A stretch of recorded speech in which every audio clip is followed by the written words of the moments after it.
Ever notice how there's always that one person who backs out of plans at the last minute?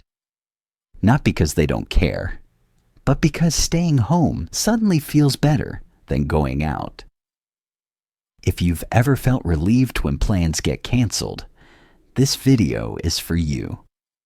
Today we're talking about why some people genuinely prefer staying home, and why it has nothing to do with being boring, antisocial, or lazy.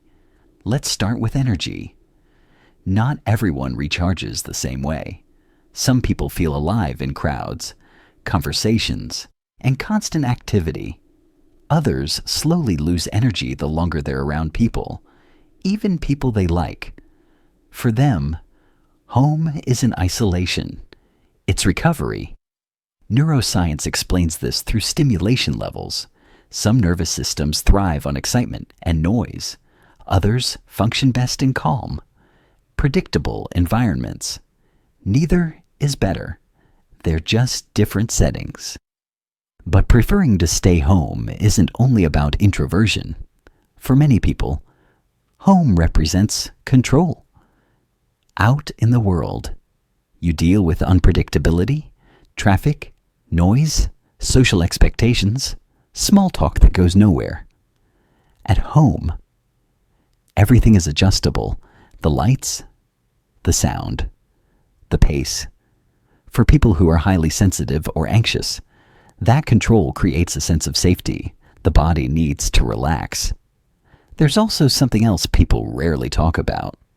Solitude is where deep thinking happens. Research shows that people who enjoy being alone tend to be more creative, more reflective, and better at solving complex problems. Great ideas rarely arrive in loud places. They show up in quiet moments, during long walks, late nights, or slow mornings at home. Yet culturally, we're taught that being busy and visible equals success. Social media rewards being out, being loud, being seen.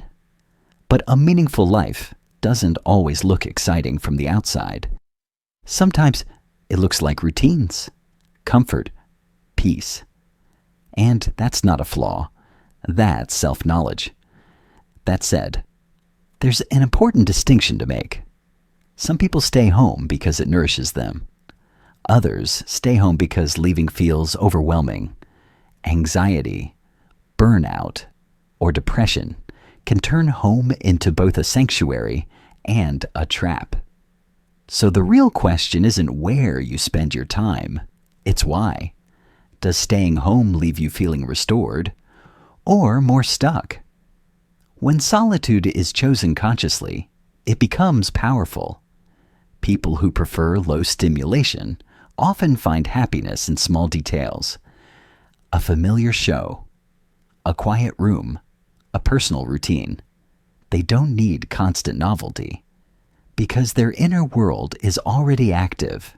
So if you value calm over chaos, if you don't feel the need to always be out there, if you find fulfillment in depth rather than spectacle, there's nothing wrong with you. You're not missing life. You're experiencing it differently. If this resonated with you, let me know in the comments.